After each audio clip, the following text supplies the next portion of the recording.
My team and I share food with people for a living. We get to do it at this wonderful university. It is an honor and a privilege to help students meet their basic needs through the work that we're doing. Powerful and innovative work that did not exist before in a college setting. I often wonder how I got the privilege of working in this type of amazing work to create something that we've never had before. I often think of my first college professor over 10 years ago. She said, "You will most likely be doing work that has not even been created yet." 10 years later, the first positions for a food pantry coordinator on a college campus were being created. I thank her for helping me think of how new solutions were going to be found for the problems of our society. But in a way, my entire life journey had been preparing me to do this work. I grew up in Peru. I am a descendant of the indigenous people of South America, people who loved and cultivated the earth, indigenous people who master agricultural practices in some of the most challenging of ecosystems. My ancestors managed to feed entire civilizations through collaborative work practices. This region, where the potato originated from, gives me inspiration. While studying Andean history, I became inspired and empowered to be an advocate for food justice, food equity, and to make sure that more people would have access to the food that they need and that they deserve. Unknowingly, my family was also preparing me to do this work. My mother, my loving mother, taught me about the power of food and what a big act of love it is to share a meal with someone, to cook a meal from scratch and nourish them. See, much has changed since, but when I was a baby, I didn't like to eat. My mother spent countless hours in the kitchen, making 1, 2, 3, up to 4 dishes per meal, per day, because she knew that I would take one bite out of this one bite out of that one, and then I'll be like, I'm done. Listening to these stories, obviously, it was always good laughter, right? But I think in reflecting about that story, I understood that there was a huge act of love behind feeding others. I often also think about the many Sunday afternoons in Peru at my grandmother's house. See, we would show up early, and all of us had a role to play in making the Sunday meal. Some of the young ones, we would help with some of the easier tasks, like peeling potatoes and washing vegetables, shredding chicken, while Grandma and the women in her family prepare elaborate meals. They would saute onions, prepare the awesome sauces, and they would feed us all. This approach to collaboratively working towards one goal is the approach that I have brought and encouraged my students to take on when it comes to serving students on our campus. Through the Basic Needs Hub, which also houses our campus food pantry, we have the honor of helping students meet their goals. We help nourish them so that they have one less thing to worry about, so they can work towards their college degree.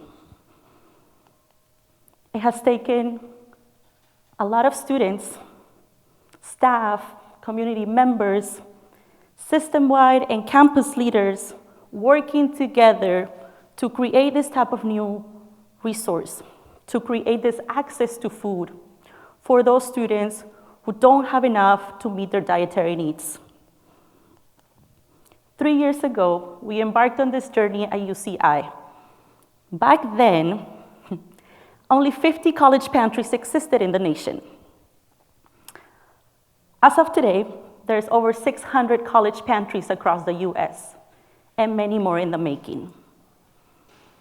Today, I have the honor and responsibility to help other institutions who are reaching out for help and saying, we want to do that same thing. We want to make sure we're providing access to food and resources to our students so that they can just focus on getting their education.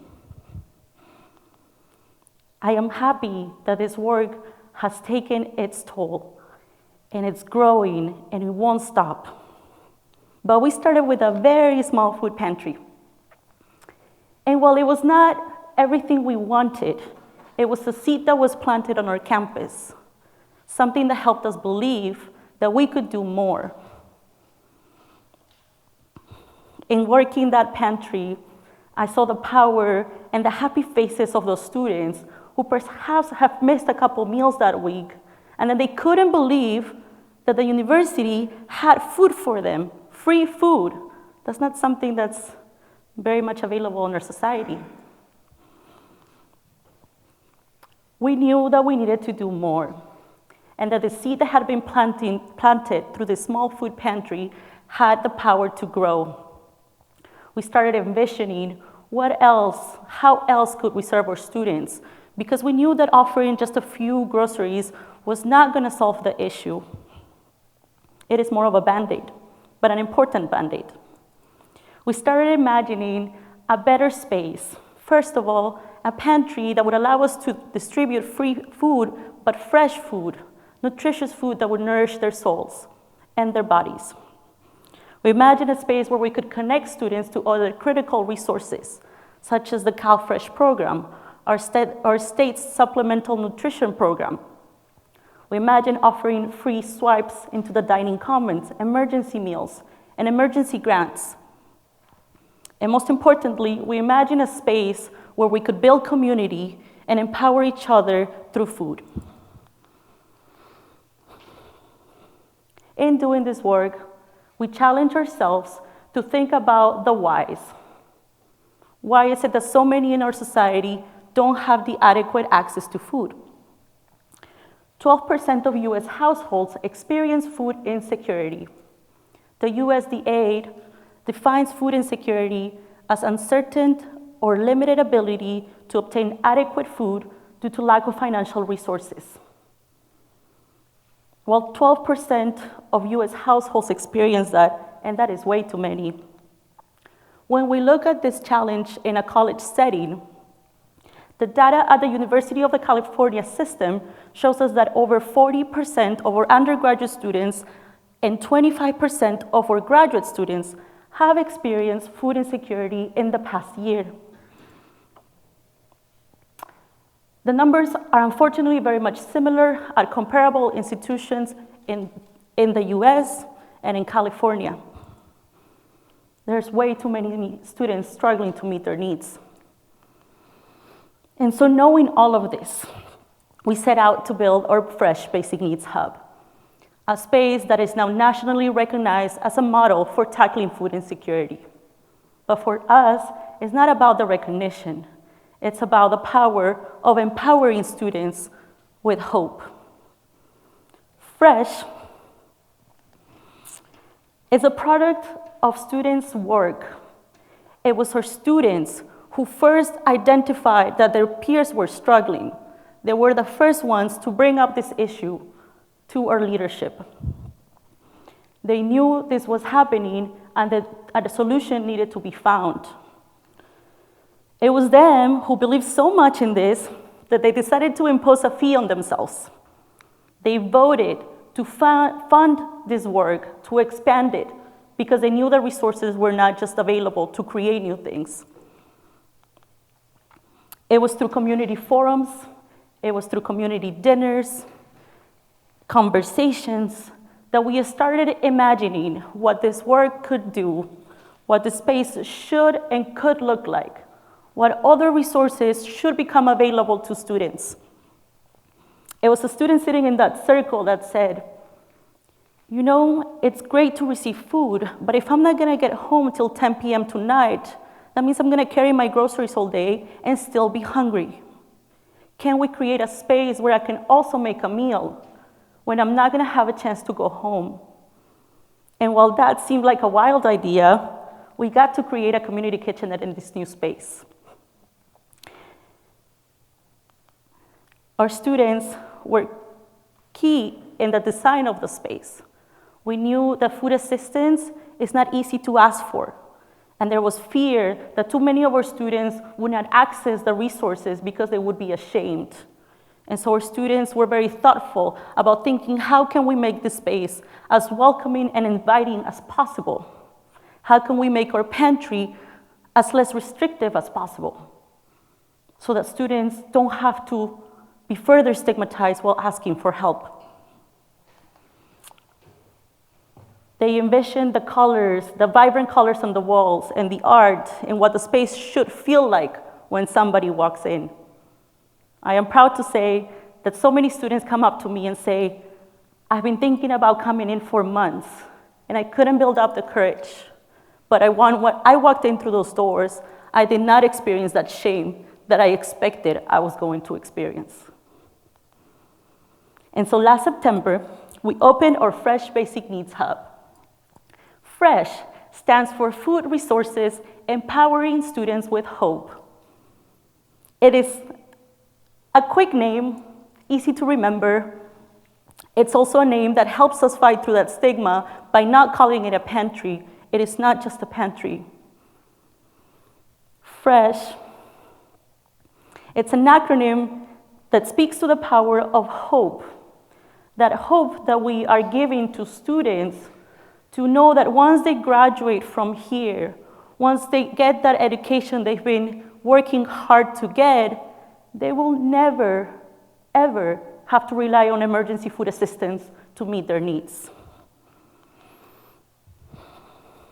See, for many of us, myself included, as a proud anteater, first-generation college graduate, attaining our educations is not just about our own stability and success. It is about lifting our families out of poverty. It is about changing our society and finding solutions to the problems that should no longer exist. FRESH is the fruit of the labor of multiple generations of students and staff and leaders working together to envision a new type of resource. I attribute much of our success to the way we've imagined this work. We've imagined this work as an act of love and not as an act of charity. We imagine this work as something that should be replicated across our state to make sure that no matter where a student goes to, they have the support that they need. Many folks may have a hard time believing that so many of our students nowadays are struggling to meet their basic needs. But we should not forget that hunger and malnourishment are complex global issues. And our college students are not immune to the challenges of our society. But our students are also more vulnerable for a couple of reasons. College prices are at an all-time high, but it's not just tuition and fees as we often think it is. It's actually the living cost. It's affording the entirety of your education. While that's happening, many family incomes are stagnant or declining, while our public universities are continuously underfunded. At the same time, college going is more common than ever. For historically underrepresented and underserved communities, college is no longer just an option. College is a must. And students are now going to great lengths to be able to get themselves out of these situations, not just themselves, but their families. And so I continue to be inspired by the students who believe that a different world is possible, that we will one day no longer have food insecurity on our campuses and our society. While we get there, we will be providing this direct service to our students. We will be doing that with a smile and with love and support. And so may we continue to draw inspiration from our ancestors. May we continue to love the way our families have taught us to do. May we continue to show support and love to those who need it the most.